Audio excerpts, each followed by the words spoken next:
BDO. J'aime aller sur des chemins qui sont peut-être pas courants, pas communs.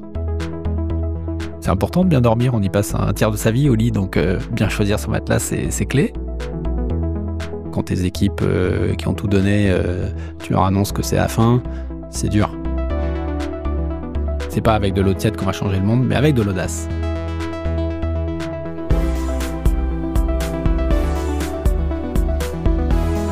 Bienvenue dans Coulisses de CEO, le podcast qui met à nu les dirigeants.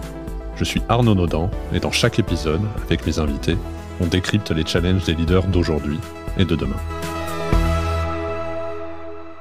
Bonjour à tous, bienvenue dans ce nouvel épisode de Coulisses de CEO. Aujourd'hui, j'ai le privilège de recevoir Emry Jacquia. Alors Emry est un entrepreneur français visionnaire, président de la Camif, une des premières entreprises à mission en France. La Camif est une société pionnière dans le domaine de la consommation responsable et du Made in France.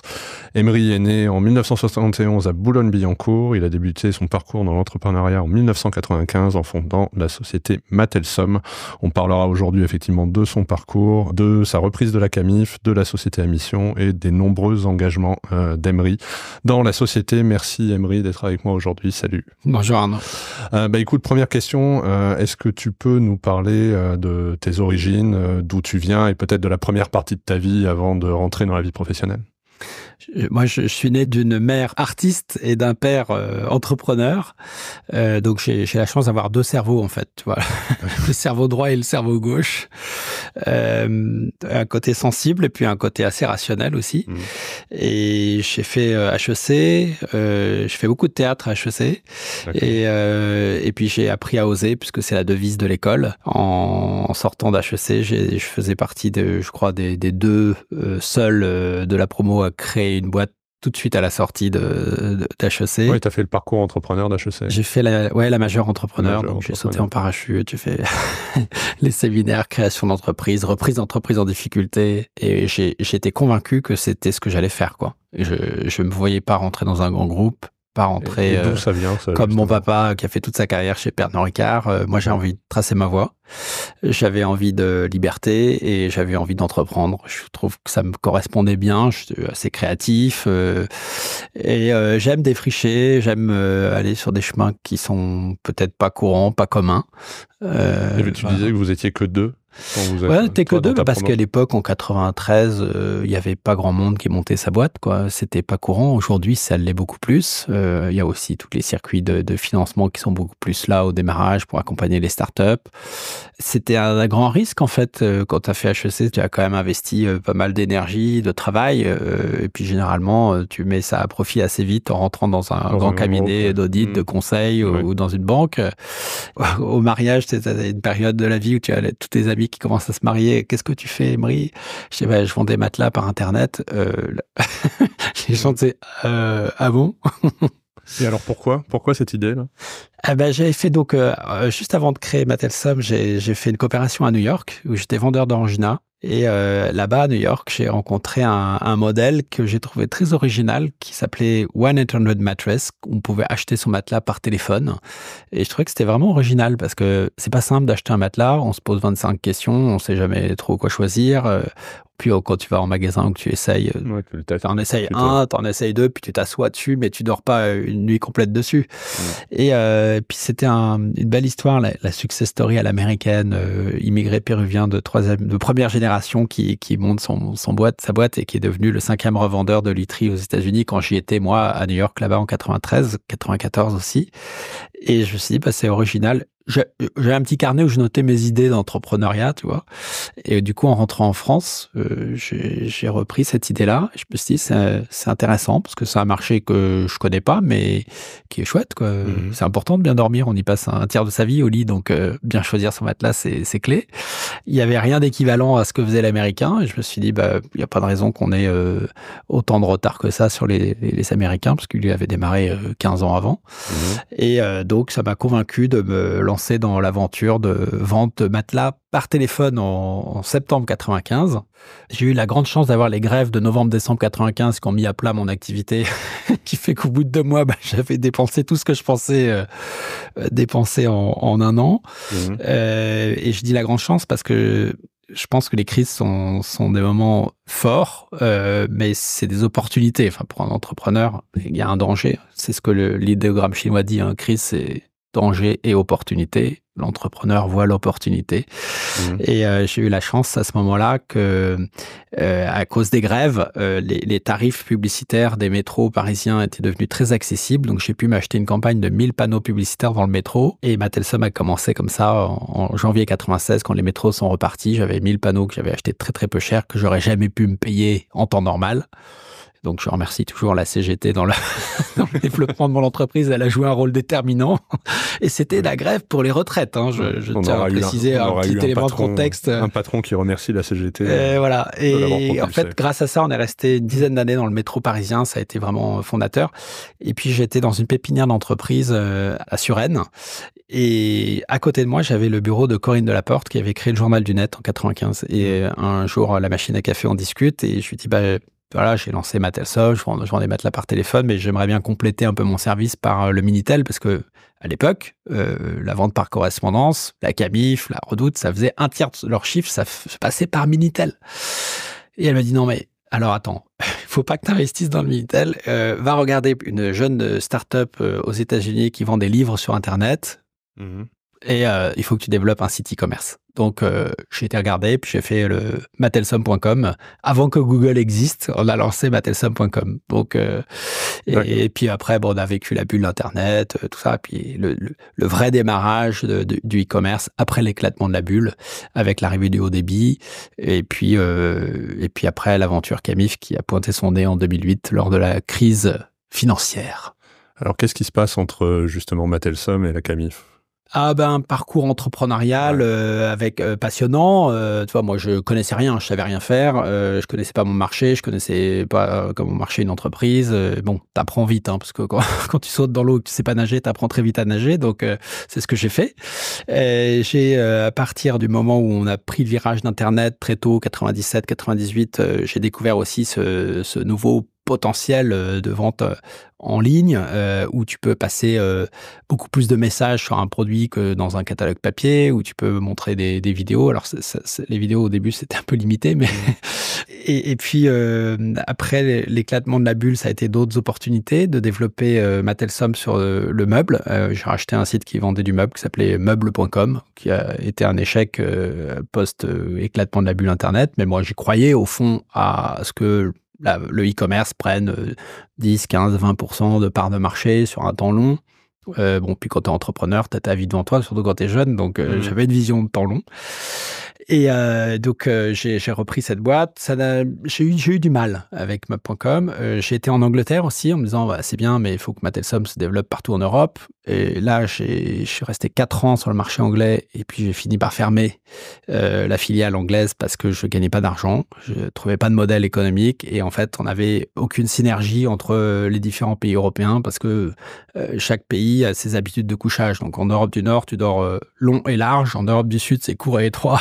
Donc, en France, le standard, c'est 140, 190, mais en Angleterre, c'est 150 par 2 mètres. Donc, tu peux pas avoir de synergie à l'achat. C'est pas les mêmes marques. Personne ne connaît Epeda ou Bultex en Angleterre. Donc, il a fallu tout refaire. Et c'était un marché aussi très, très compétitif, très concurrentiel.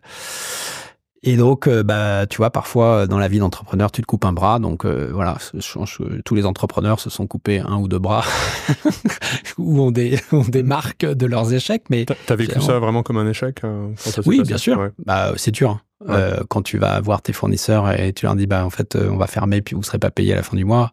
Ouais, c'est vraiment dur. Quand tes équipes qui ont tout donné, tu leur annonces que c'est la fin, c'est dur. Donc, t'avais beaucoup de monde là dans ce moment. Ouais, on avait une équipe d'une 15aine de personnes, tu vois. Bon, mais c'est pas tellement la taille, quoi. C'est toute l'énergie, tout le truc. Puis à un moment donné, tu dis, il faut que, voilà, Matelsum, ça gagnait bien sa vie, etc. Mais ça a financé toutes les pertes de l'Angleterre. Et voilà, donc la sagesse fait qu'à un moment donné, tu arrêtes. Voilà. Mais un petit deuil à faire quand même. Mais ce processus de deuil, tu le fais sur plein de trucs en fait. Et quand tu accélères le processus, ça te permet de rebondir très vite et de repasser à l'action sur de nouvelles choses. Et finalement, tu vois, l'échec en Angleterre, ça m'a permis de comprendre que mon développement, il serait en France et qu'il valait mieux que je me développe en France, peut-être sur un marché plus large, celui de l'équipement de la maison au sens large, et pas uniquement la literie, tu vois. Et puis, la difficulté que j'ai eue avec meubles.com, aussi, ça m'a mis sur la voie en me disant, en fait, on avait un nom de domaine incroyable, tu vois. Sur Google, tape meubles et meubles.com en numéro 1, c'était pas mal. Sauf qu'en fait, il y avait pas de marque, donc il y avait pas de positionnement. Donc, on était soit une marketplace du meuble, et voilà, mais bon, c'était pas évident de trouver un positionnement, soit il nous manquait une marque. Et quand j'ai assisté à la chute de Camif, là, je me suis dit, là, il y a peut-être quelque chose à faire, parce qu'il y a une marque qui est très forte. En plus, elle a des valeurs qui sont fortes. Elle a un attachement tout à fait singulier de 3 millions de sociétaires qui étaient propriétaires de la Camif. C'était une coopérative qui avait été créée en 47 et puis par des instituts. La marque était super forte. C'était connu quand même de tous. Ouais, une marque qui fait partie du patrimoine des Français. Et du coup, là, je me dis, en fait, c'est peut-être l'opportunité de ma vie, quoi, de pouvoir réinventer Camif pour en faire un modèle alternatif à ce que la grande distribution, ou à ce à quoi j'ai assisté sur mon marché, la grande distribution qui a toujours été chercher plus loin, moins cher ailleurs. Et je me suis dit, avec Camif, on peut peut-être justement faire l'inverse et privilégier l'équipement de la maison, fabriqué localement, de qualité, durable, et avec une marque qui a du sens, qui veut dire quelque chose. Et peut-être qu'on peut y arriver, au fond.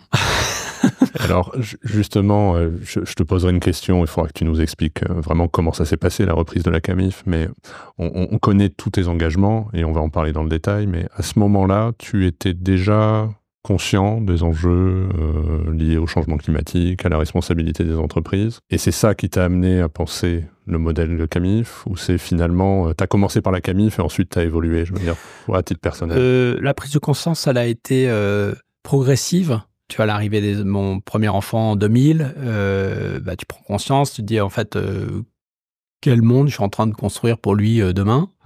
Des films, moi j'ai eu La vérité qui dérange, Une vérité qui dérange de Al Gore en 2006. Ah, tu te dis, ah ouais, c'est ça qui est en train de se passer, quoi. En fait, tout ce qu'ils constatent déjà en 2006 sur le dérèglement du climat, en fait, c'est nous. C'est nos modes de vie, nos modes de consommation, nos modes de production, nos modes de déplacement. Ça interroge quand même. Et puis, arrive Camif, et là, tu te rends compte à quel point une entreprise peut avoir un impact aussi bien positif que négatif. Quand elle disparaît, l'impact négatif, l'empreinte négative que ça génère pour un territoire, pour des familles, pour des gens qui perdent leur emploi, c'est assez choquant. Et là j'ai eu une vraie phase d'accélération, en fait, et de prise de conscience sur une forme d'évidence, quoi. Si on veut réussir, il faut mettre au cœur du projet de l'impact positif sur des enjeux sociaux et environnementaux. Et c'est ça qui fera la différence de Camif. Et c'est ça qui va tout simplement rendre le projet possible. Je m'en suis assez vite rendu compte quand j'ai fait mon premier voyage à Niort pour aller visiter les locaux de la Camif, rencontrer les acteurs. Et là, tu dis, en fait, on n'y arrivera pas si on n'a pas le soutien de tous ces gens qui ont souffert de la chute de Camif. Et si on n'arrive pas à les retourner de manière positive, on n'y arrivera pas. Donc, quelle est la seule façon d'y arriver? C'est d'arriver avec un projet qui crée de la valeur pour eux. La première chose sur laquelle on porte notre attention, c'est créer le maximum d'emplois à Niort. Et donc, je bâtis le projet autour de ça, avec l'ambition de recréer le maximum d'emplois à Niort, quoi. Donc, je fais venir un centre d'appel à Niort, à qui je confie tous les appels de Matelsum, à qui je promets tous les appels futurs de Camif, et je leur dis, la contrepartie, c'est que vous ouvrez un centre d'appel à Niort. C'était complètement contre la tendance à l'époque, qui consistait plutôt à les installer loin. Et tu vois, donc le fait d'avoir mis l'enjeu social au cœur du projet, ça a permis d'avoir l'oreille attentive du préfet, de tous les acteurs de la région qui ont dit, évidemment, là, on a envie que le projet se fasse. Parce que c'était un peu un choc, quoi. La chute de Camif à Niort, c'était un traumatisme, en fait. Et c'était pas évident de faire confiance à un jeune entrepreneur qui débarque en disant, ouais, moi, je vais relancer Camif, et puis vous allez voir, ça va marcher, parce que, bon, c'était pas simple. Mais quand j'arrive avec un projet bien ficelé, bien structuré, et puis avec un centre de relations clients qui était Téléperformance, qui m'a fait confiance à l'époque, et c'était déterminant, en fait, parce que, voilà, on a dit, on va ouvrir, et là, on va créer 200 emplois, quoi. Donc là, on a l'oreille attentive. Et dans le contexte, il faut se rappeler 2008, faillite de Camif, qui a entraîné celle de Lehman Brothers et puis la crise financière mondiale. Bien sûr. Ça, on ne sait pas suffisamment, mais tout est parti de New York, en fait. Et donc, il n'y avait plus aucun banquier pour financer des aventures entrepreneuriales comme les miennes, avec quand même un risque d'exécution très fort. Et si on a quand même eu le soutien des banquiers, c'est parce qu'on a eu la région, la communauté d'agglo de New York, qui ont garanti 95% de nos emprunts bancaires. Et ils l'ont fait parce qu'on crée des emplois. Et des emplois localement. Voilà. Donc, l'attention positive qu'on a portée sur le projet, et ça a duré 5 mois. Hein. J'ai mis 5 mois pour bâtir ce projet, le penser, trouver les bons partenaires, parce que je me suis bien rendu compte que j'y arriverais pas tout seul, qu'il fallait que je mobilise très largement. Et en fait, cette prise de conscience a été accélérée. Oui, l'entreprise peut avoir un impact positif, en fait, et sur des enjeux sociaux, mais aussi sur la proposition de valeur qu'on fait et qu'on imagine dès 2009. Miser sur le Made in France, c'était totalement ringard, hein, le Made in France en 2009. Il n'y avait pas eu le ministre qui portait la marinière, il n'y avait pas le slip français, il n'y avait rien de tout ça. Et ça a été pour nous une façon de retrouver la confiance et renouer du lien avec tout l'écosystème de fournisseurs qui avaient perdu de l'argent au moment de la chute de Camif, à qui on a dit, en fait, ce qu'on va faire, c'est qu'on va miser sur vos métiers, vos savoir-faire. C'est ça qu'on va valoriser sur le site. Et ça, personne ne le faisait avec eux. Personne ne le faisait, en fait. Voilà. Et ça a permis, finalement, de bâtir un modèle où tu privilégies une économie plus locale. Donc, ça veut dire plus d'emplois et moins de CO2, en gros. Moins de kilomètres. Donc, en fait, quand tu reprends la Camif, tu as travaillé sur ton projet et finalement, de ce que je comprends, c'est de voir la chute de Camif et l'impact que la chute de Camif avait eu, qui a accéléré finalement ton engagement. Ouais. Et puis la vision que la seule voie possible pour y arriver, c'est de mettre l'impact positif au cœur du projet. Et en fait, aujourd'hui, c'est la seule voie possible pour toutes les entreprises. Alors, je veux bien que tu développes ça parce que, bon, tu sais que nous, on a fait le switch et on parlera longuement de la société à mission, mais sans parler précisément de la société à mission, mais de cette question de sens, d'impact positif. Tu as été pionnier sur le sujet. À l'époque, le statut, enfin la qualité de société à mission n'existait même pas. Avant qu'on rentre dans le détail sur Camif, pourquoi est-ce que tu penses que c'est la voie de toutes les entreprises, aujourd'hui spécifiquement? Parce que c'est l'utilité de l'entreprise qui fera sa valeur. C'est parce que les entreprises ne seront pas en capacité d'apporter la preuve de leur utilité, elles vont disparaître. Parce qu'elles n'attireront plus de talent, qu'elles seront moins innovantes que les autres, et du coup, elles vont être remplacées par des entreprises plus contributives, plus utiles. Alors, peut-être que ça mettra une génération, 25 ans, mais ça arrive. Et je pense que les crises qu'on a traversées et qu'on va continuer de traverser le temps qu'on arrive à un modèle soutenable, elles vont aller crescendo et elles vont être de plus en plus fortes, et que les entreprises qui ne mettent pas tout leur modèle et leur puissance de transformation de la société au service de la résolution de ces crises, elles vont perdre la bataille. Et les entreprises qui resteront attachées le plus longtemps possible en mode super conservateur sur le modèle qui a fait leur fortune au XXe siècle, elles vont disparaître. Parce que tu vas avoir une crise de la ressource majeure, on l'a déjà aujourd'hui, hein. Crise de l'énergie, crise des talents, crise de tout. Quête de sens des talents, enfin. Voilà, et donc j'ai cette conviction profonde que aujourd'hui un dirigeant qui prend pas conscience de ça, qui met pas en chemin son entreprise, même si elle n'est pas parfaite, hein, personne n'est parfait, il y a un chemin à faire, ça prend du temps, etc. Mais si on prend pas le virage maintenant, on n'est plus dans le marché dans 10-15 ans. Ça va être une condition d'opérer, en fait. Alors, tu dis condition d'opérer, c'est... tu vois, parce que j'entends encore notre CEO au niveau international, on a des engagements net zéro, nous, qui sont assez ambitieux au niveau mondial. Et effectivement, quand on le présente à nos équipes, on dit license to operate. Donc, tu vois, c'est de devenir net zéro le plus rapidement. Mais tu vois, je partage la vision que, effectivement, les entreprises, et c'est pour ça qu'on l'a fait, hein, je veux dire, au-delà de la volonté qu'on avait, tu me diras si ça avait été peut-être le cas pour toi aussi, mais nous, c'était aussi l'opportunité d'aligner tout le monde. On avait fait beaucoup de croissance et au moins on définissait un projet qui était clair avec effectivement une mission plus large que simplement les métiers que nous faisons. Mais effectivement, je partageais la conviction et je la partage toujours que au final, les entreprises qui prennent pas ce virage vont mourir demain parce que leurs fournisseurs leurs clients vont leur imposer de toute manière des critères dans les grands appels d'offres qui feront qu'elles sortiront des marchés si elles adoptent pas des modèles plus responsables ou qu'elles arriveront pas à recruter. Donc là-dessus, j'en ai l'intime conviction. Est-ce qu'on a raison trop tôt? Combien de temps ça va prendre? J'ai encore, moi, des dirigeants, et assez récemment, hein, qui disent « je suis pas d'accord, l'objectif d'une entreprise, c'est de faire de l'argent pour son actionnaire ». Mais moi, je suis d'accord. L'objectif de l'entreprise, c'est de faire de l'argent pour les actionnaires, parce que si on ne fait pas d'argent pour les actionnaires, l'entreprise, elle disparaît. Mais pour faire de l'argent pour l'actionnaire, il faudra être capable de prouver que l'entreprise est utile pour la société. Sinon, on ne fera plus d'argent pour l'actionnaire. Donc, on est d'accord. L'entreprise à mission n'exclut pas la notion de profit. Elle la remet à sa juste place. Le rôle de l'entreprise, c'est pas de faire du profit. Le rôle de l'entreprise, c'est d'adresser un sujet. Quand on crée une boîte, tu crées pas une boîte en disant « ouais, je vais faire du profit ». Ce sera une conséquence que tu as bien résolu le problème que tu voulais adresser quand tu as créé l'entreprise. Donc, remettre au cœur de l'entreprise le profit, mais pas au sommet. Voilà. Et le sommet, c'est pourquoi l'entreprise existe, à quoi elle sert et qu'est-ce qu'elle va résoudre, c'est quoi sa contribution pour la société. Et si je suis super contributif pour la société, je te garantis que l'actionnaire sera content. Que je ferai du profit. Voilà. Ouais, d'accord. On en revient quand tu reprends la Camif, tu crées ce projet, tu as dû convaincre des gens. On voit bien que le discours aujourd'hui, on en parle beaucoup et on voit, ne serait-ce que quand on regarde le nombre de sociétés à mission, que je dirais on va dans la bonne voie. J'imagine qu'en 2009, la situation n'était pas la même. Tu as dû un peu passer pour un fou, non, quand tu es allé présenter le projet? C'est le lot des entrepreneurs. Non mais quand tu as une vision, je pense que Elon Musk, quand il a dit je vais inventer la voiture de demain, elle sera électrique et je vais devoir installer des bornes de recharge partout dans le monde pour que ça marche, on lui a dit t'es un malade mental. Voilà. À force de travailler et d'être cohérent, consistant par rapport à la vision, l'histoire peut te donner raison ou pas. Hein. Bon, t'as pas toujours raison d'ailleurs. Mais ce qui est important, c'est d'être en cohérence par rapport à ton rêve, ne jamais lâcher ton rêve. Voilà. Donc, c'est ce que j'ai fait. Je me dis, moi, je pense que Camif, c'est la marque qui peut incarner le mieux ce modèle nouveau d'une consommation plus responsable, plus locale, une production plus circulaire. Voilà, un modèle nouveau, quoi. Et c'est génial si on y arrive, quoi. C'est génial. C'est pas gagné qu'on y arrive. Parce que pour y arriver, il va falloir, comme tu dis, beaucoup convaincre tout ton écosystème, toutes tes parties prenantes, tes salariés, tes clients, tes fournisseurs. C'est pas simple. Et ça prend du temps. Donc, la question, c'est qu'il ne faut pas être trop tôt non plus, parce que ta traversée du désert va être plus longue. Mais en même temps, il y a aussi une prime probablement au premier. Il y a une prime aussi à la sincérité. Je pense qu'il y a des consommateurs aujourd'hui qui sont...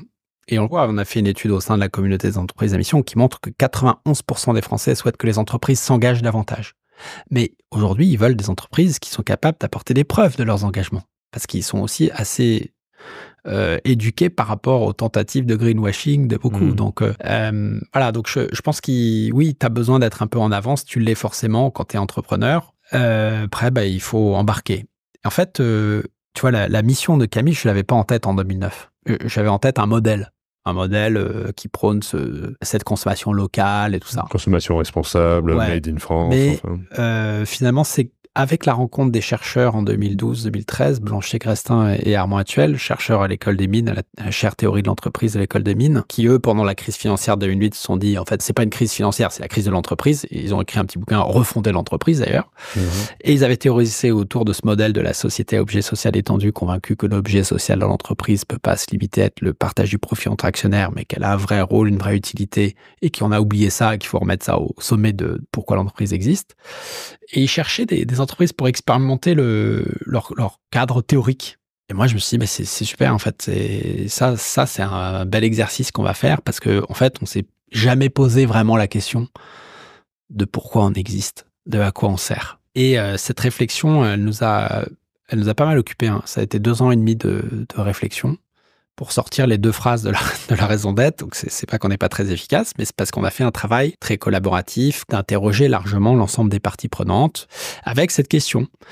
Pourquoi l'entreprise existe? À quoi elle sert? Qu'est-ce qui serait fondamentalement différent si elle n'existait pas? Qu'est-ce qui serait fondamentalement différent si tous les acteurs du marché adoptaient les bonnes pratiques de Camif? Moi, je dis souvent, en quoi le monde serait moins bon si on n'existait pas. Voilà, c'est exactement ça. Et on s'est nourri finalement de toute cette matière collectée sur quelle était la valeur créée pour chacune des parties prenantes par l'entreprise. Valeur économique, une valeur sociale, une valeur environnementale. Et ça nous a beaucoup éclairé sur, au fond, à quoi on servait.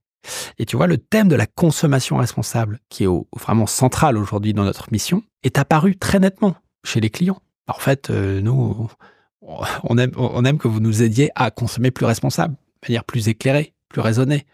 Donc, sur ce que vous avez fait sur le site, avec la transparence de l'information, on sait à qui on achète, combien d'emplois on soutient, d'où viennent les produits, d'où viennent les principaux composants, combien de kilomètres ils ont fait pour aller jusqu'à l'usine. Ça, visiter l'usine en vidéo-reportage, faire le tour du Made in France, aller rencontrer les ouvriers, découvrir les savoir-faire et les métiers, ça, personne ne le fait, quoi. C'est génial. Donc ça, on prend conscience que, en fait, on est un acteur qui est au service de la consommation responsable, qui est en fait un nouveau modèle. Et là, c'est puissant. Parce qu'en fait, tu te dis, l'entreprise a un rôle politique. Elle est en train de construire la société de demain, donc elle a un rôle politique. Et ça, tu prends conscience finalement de, la richesse du projet de l'entreprise, de l'impact positif que ça peut avoir, et de ton rôle en tant que dirigeant pour être le chef d'orchestre de tout ça. Donc ça te donne du sens aussi. Sur le deuxième objectif de mission qu'on se fixe, c'est de faire de l'économie circulaire dans ce standard. Ça nous oblige à embarquer toute la filière dans cette économie plus circulaire, à revoir toutes les références du catalogue CAMIF, à embarquer nos fabricants là-dedans. Ça n'a pas été simple, parce que quand au début on dit fait de l'économie circulaire, ils disent de quoi vous nous parlez, quoi. En 2012, 2013, tu parles de ça. Et puis quand en 2017, on inscrit ça vraiment dans nos statuts, là ça nous oblige. Et finalement, tout ça, tu l'as fait avant même la loi Pacte et avant même que le dispositif existe. Oui, mais bon, on n'a pas besoin d'une loi pour faire tout ça. Sauf qu'aujourd'hui, effectivement, la loi Pacte, elle reprend le cadre sur lequel moi j'ai pu m'appuyer, qui était le cadre des chercheurs.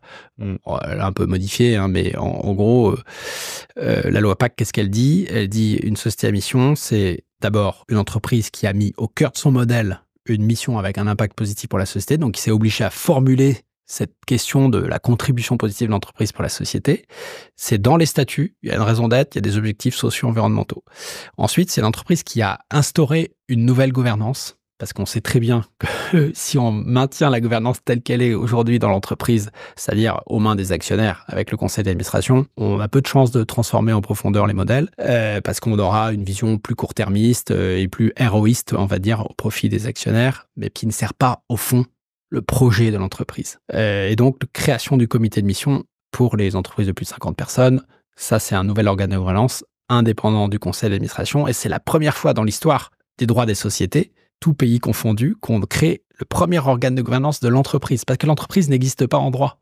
Seule la société est qualifiée en droit. Et quand tu vois qui gouverne la société, c'est le conseil d'administration. Alors oui, tu as le CSE qui est un peu le contre-pouvoir, mais donc tu as une opposition actionnaire-salarié qui a nourri le progrès, les progrès sociaux du XXe siècle et qui crée des tensions. Mais au fond, personne ne défendait l'intérêt de l'entreprise. Et avec le comité de mission, on défend l'intérêt de l'entreprise. Cet aspect gouvernance, il est effectivement extrêmement puissant. Je le vois chez nous. On a vraiment voulu donner au comité mission un pouvoir. Et effectivement, dire... on va aller chercher des gens de l'extérieur représentatifs de nos parties prenantes pour venir nous challenger, et on le présente vraiment aujourd'hui. Quand moi je parle de la gouvernance de BDO France, je dis on a vraiment 3 organes. On a le directoire, on a le conseil de surveillance et on a le comité mission. Mais c'est vrai qu'on a des gens... En fait, on change la façon complètement dont on prend la décision. Les objectifs sont plus les mêmes et on a des gens qui n'ont pas du tout les mêmes enjeux que les actionnaires, qui viennent te challenger sur tes prises de décision. Et je dis finalement, dans tout le dispositif de la loi Pacte, dans tout ce qu'est la qualité société à mission, c'est peut-être ce comité-là qui est l'innovation la plus disruptive et la plus structurante, parce que réellement, on fait rentrer des gens réellement dans la gouvernance de l'entreprise et qui n'ont pas du tout le même intérêt qu'avant, en fait, que les autres organes. Donc c'est extrêmement puissant. C'est une révolution dans les modes de gouvernance. Et c'est une innovation française. Parce que les Italiens, qui ont la Société Benefit, n'ont pas été jusqu'au bout. Ils n'ont pas touché à la gouvernance. Donc il y a un référent mission, mais il n'y a pas de gouvernance de la mission. Et ça, c'est fondamental parce que si effectivement on veut transformer les modèles, ça va nécessairement aussi passer par transformer le processus de décision, qui soit plus éclairé et qui soit plus au service de l'entreprise. J'en viens à ce que tu mentionnais tu as dit l'entreprise politique. Plus pour te poser une question sur ta vision sur les CEO de demain. Moi, j'avais tendance à dire, tu sais, notre signature de marque aujourd'hui, c'est passionnément engagé. Et donc, on avait une conviction avec mes associés que les entreprises avaient besoin de s'engager et justement que finalement l'entreprise devenait politique. Tu vas jusqu'à dire, toi, que c'est un sujet de pérennité de l'entreprise aujourd'hui si le dirigeant n'intègre pas ce sujet d'engagement et donne pas à son entreprise un caractère politique. Je réfléchis parce que Je crois, d'ailleurs c'est Pascal Demurger, le DG de la Maïf, à qui on appartient, parce que maintenant Camif appartient à la Maïf depuis 1 an et demi, qui a écrit ce livre « L'entreprise du XXIe siècle sera politique ou ne sera plus ». Et je crois qu'on peut effectivement reconnaître le rôle politique de l'entreprise, parce que quand tu modèles la société, tu as un rôle politique. Et on ne fait que ça, on ne fait que transformer la société par des innovations, par des transformations des chaînes de valeur, transformation des modes de consommation. On modèle la société, donc on a un rôle politique. Après, il peut être plus ou moins affirmé, plus ou moins fort, et ça va dépendre beaucoup de la personnalité du dirigeant. Parce que le dirigeant a un peu la clé de voûte du changement d'entreprise. C'est-à-dire que si lui-même n'est pas convaincu, il se passera rien en fait d'entreprise. Elle va pas se transformer au fond. C'est pas la direction RSE qui va transformer la boîte. Donc le dirigeant a besoin de faire son propre chemin, de monter en conscience des enjeux du monde, des enjeux de son secteur, de son rôle et de sa responsabilité au sein de tout cet écosystème, de son pouvoir. Et il a besoin d'embarquer tout son écosystème, ses collaborateurs, ses fournisseurs, ses clients, ses partenaires, dans cette transformation et d'affirmer une vision. Donc c'est un acte de leadership très fort dont on a besoin, et probablement qu'on a aujourd'hui beaucoup de dirigeants qui ont plutôt des profils de gestionnaires et on manque d'entrepreneurs. Et les profils de gestionnaires, ils ont relativement peu de vision politique en fait. Ils sont là pour gérer le business, et ils vont essayer d'appliquer les recettes du passé pour préserver le modèle le plus possible. Or, on va arriver à une rupture, on va arriver à des ruptures. Et donc, je crois beaucoup plus aux dirigeants entrepreneurs, visionnaires, qui est capable d'affirmer effectivement une sorte de vision, une forme de vision politique. On est parfaitement d'accord sur le sujet. Aujourd'hui, la Camif, t'en es où par rapport au projet que tu avais? Qu'est-ce qui te reste à faire avec la Camif? On est au tout début parce que d'abord on est encore tout petit. Par rapport aux géants du marché, on n'a pas encore transformé le marché du meuble. Et puis c'est pas simple. C'est pas simple de faire du Made in France tous les jours, tu vois. On n'a pas les mêmes marges que ceux qui font du grand import, donc on n'a pas la même visibilité parce que voilà. Donc on n'a pas encore gagné la bataille. Et je pense que c'est important, tu vois. On fait le boycott du Black Friday depuis 2017. Le Black Friday ne cesse de progresser chaque année en termes de poids dans le chiffre de l'année, quoi. Donc, et pourtant, on était tout seul en 2017 à fermer Camif.fr pour montrer notre attachement à la consommation responsable. Alors, je vais le dire parce que je suis pas certain que tout le monde connaisse cette histoire et je crois qu'elle est importante. Donc, effectivement, en 2017, tu prends la décision pour t'aligner finalement avec ta raison d'être. Et effectivement, c'était peut-être incohérent de prôner une consommation responsable et de faire... combien ça représente le Black Friday dans le secteur c'est le meilleur jour de l'année. Hein. Bon. Et maintenant, c'est même plus un jour, c'est un mois complet en fait. Et donc, tu es le premier finalement du secteur à décider de fermer le site. Oui, pas du secteur. Je crois que je suis la première entreprise à fermer, en France en tout cas, à fermer pour boycotter le Black Friday. Ouais. Parce qu'en fait, c'était juste incohérent par rapport à la mission qu'on venait d'inscrire dans nos statuts 15 jours plus tôt. Alors, ça n'a pas été simple parce qu'il a fallu que je convainque quand même mes actionnaires. J'allais dire, là, pour le coup, on a dû encore te prendre pour un fou. Oui.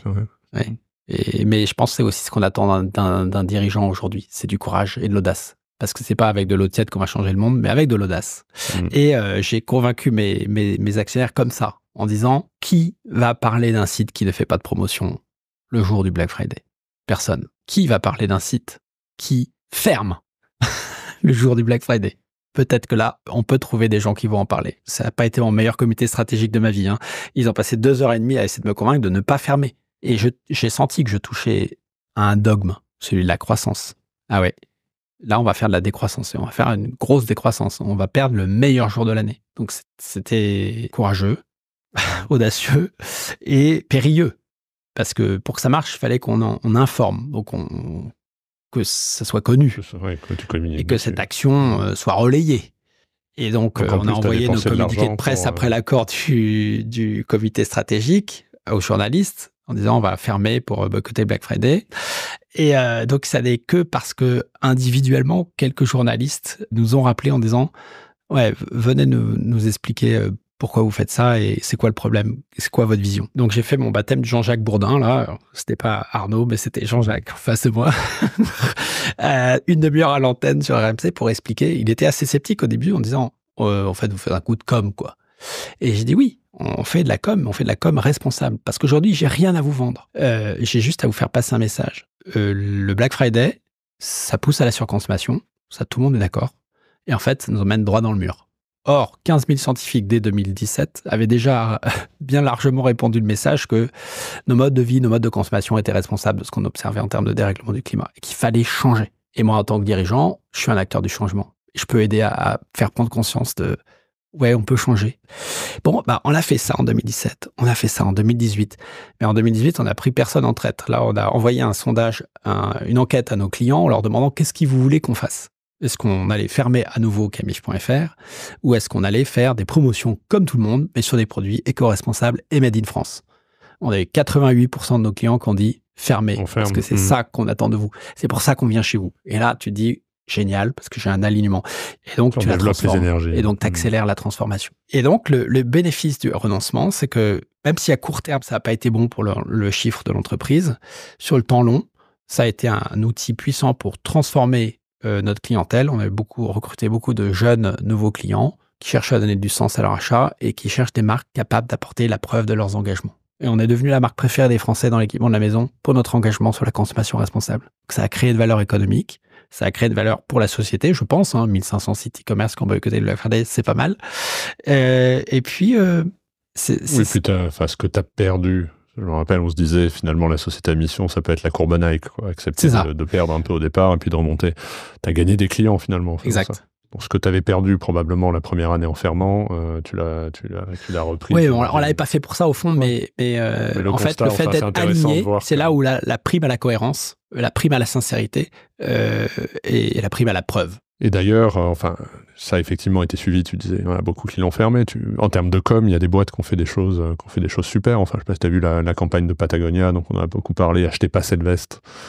Ça a permis quand même à beaucoup d'entreprises engagées de faire savoir, de leur c'est une façon vision, de se différencier aussi sur un marché hyper compétitif.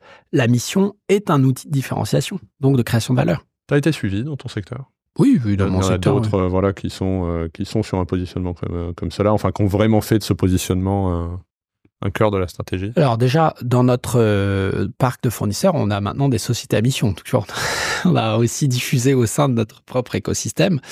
Et après, au sein de notre secteur, je pense qu'on est quand même assez loin devant. Mais on a des concurrents qui sont aussi des partenaires. Je pense à Gauthier qui fait du Made in France, marque très engagée aussi, qui est fabricant et qui est distributeur. Donc, ils sont concurrents, mais aussi partenaires de Camif parce qu'on les a sur le site.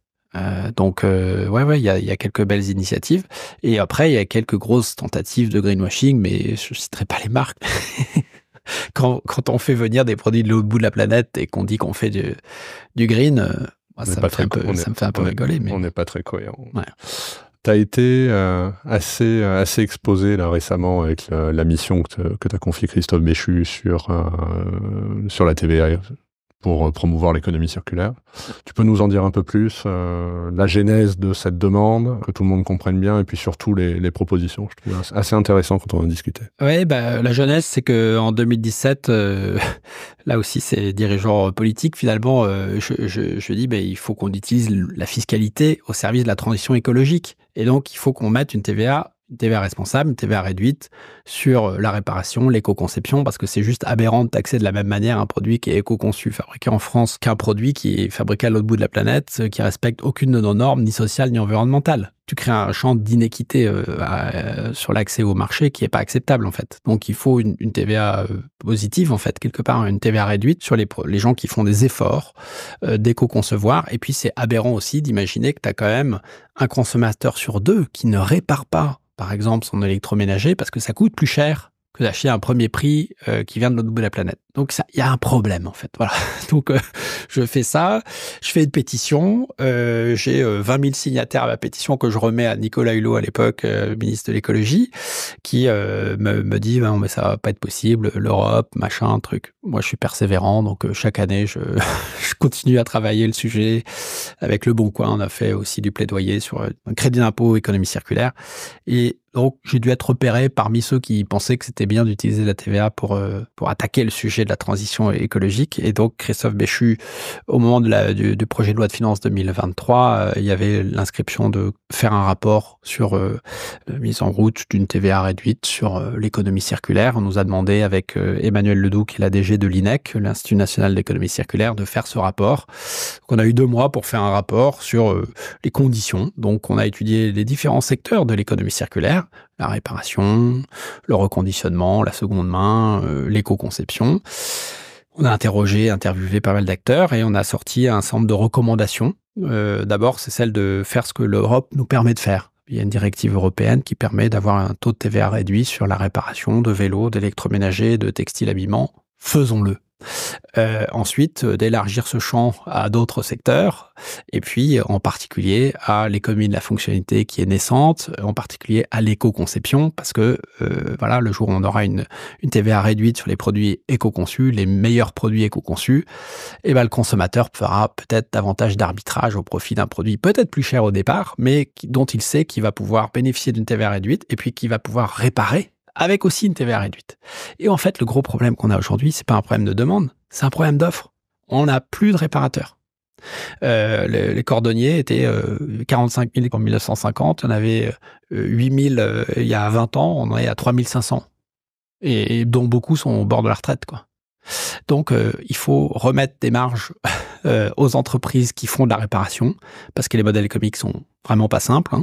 Il faut aussi rendre possible l'émergence d'une économie de la fonctionnalité. Nous, on a lancé, par exemple, cette année, la location de chambres bébés ou chambres enfants. C'est un nouveau modèle économique, mais qui est pas simple à trouver, parce que les coûts de logistique, les coûts de réparation pour remettre le produit dans une deuxième, une troisième, une quatrième vie, c'est assez coûteux.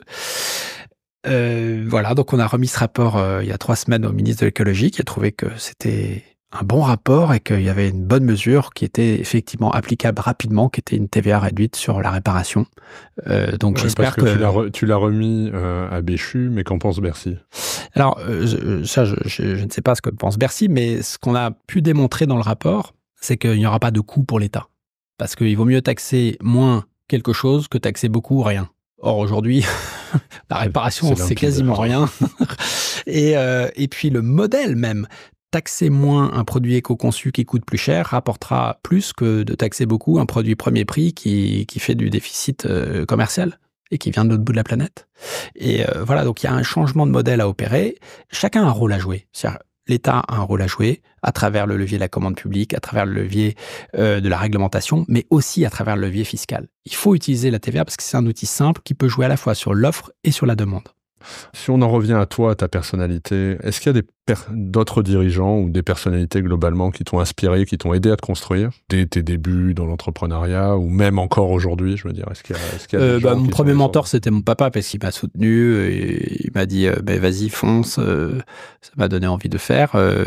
La deuxième personne la plus importante, ça a été ma femme, et c'est toujours ma femme. Parce qu'elle a quand même accepté de quitter Paris pour aller s'installer à Niort.